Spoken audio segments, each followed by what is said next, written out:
వచ్చింది. చిన్న ఎగ్జాంపుల్ చెప్పుకుంటూ మాట్లాడతాను.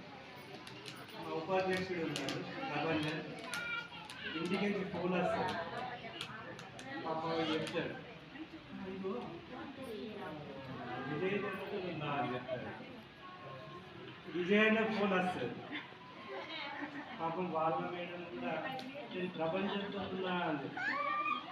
వాస్తవంగా వాళ్ళు ఇక్కడ కార్యాలయం నుండి పనులు చేస్తున్నారు, మళ్ళీ వాళ్ళిద్దరు ఫోన్లు చేసుకుంటారు.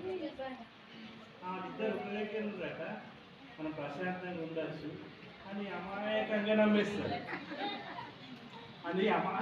నమ్మేస్తారు. ఎందుకు అంటే మీ దగ్గర అటువంటి అమాయకత్వం ఉంది, సహనత్వం ఉంది, ధైర్యంతో ఉంది.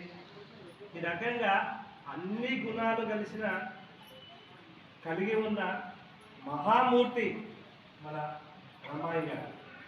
అటువంటి మహామూర్తిని మనం ఈరోజు నిజంగా అన్న ఈ ఆలోచన రావడం మీకు గొప్ప అన్న. అసలు రమాబాయి జయంతి కూడా చేస్తారు అనేది చాలా గొప్ప.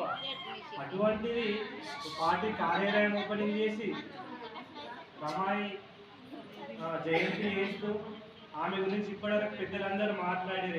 ఎంత సహనశీలి అంటే తన నలుగురు బిడ్డలు చనిపోయినా కూడా వాస్తవంగా మేము వాళ్ళ బయటకు వెళ్తున్నామంటే ఎటు పోతున్నాం మీరు?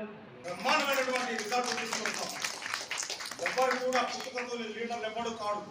ఎన్ని బుడదొడుకులు వస్తే, ఎన్ని కష్టాలు వస్తే, ఎన్ని నష్టాలు వస్తే అంత ఎదుగుతారు తప్ప కేవలం ఉట్టిగని మాత్రం కాదు. ఒక చిన్న విత్తనాన్ని తీసుకొని, చిన్న విత్తనం, ఆ విత్తనం భూమిలో బాధ పెట్టి మట్టి కప్పి నీరు పోస్తే ఆ విత్తనం ఎన్నడూ కూడా నా మీద ఇంత పెద్ద బరువు పోయి పెట్టి నీళ్లు మోసిరని చెప్పేసి అనుకోదు.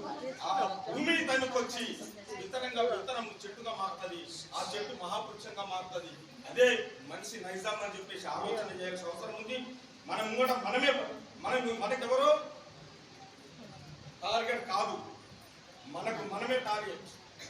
మన శక్తిని మనమే నిరూపించుకోవాల్సిన అవసరం ఉంది, మన శక్తిని మనమే ప్రూవ్ చేసుకోవాల్సిన అవసరం ఉంది. కాబట్టి మనమందరం కలిసి ఉద్యమాన్ని, అంబేద్కర్ సిద్ధాంతాన్ని బ్రహ్మాండంగా నిర్మాణం చేయాల్సిన అవసరం ఉందని చెప్పేసి భావిస్తూ స్త్రీలను, పురుషులను, యువకులను, విద్యార్థులను అందరినీ మమక్యం చేసి అంబేద్కర్ సిద్ధాంతాన్ని, అంబేద్కర్ ఉద్యమాన్ని చాలా పెద్ద ఎత్తున ముందుకు తీసుకోవాలని భావిస్తూ ఈ కార్యక్రమానికి మీరందరూ కుటుంబ సభ్యులుగా వచ్చి ఇంత బ్రహ్మాండమైన కార్యక్రమం చేసి చాలా సంతోషంగా ఉంది.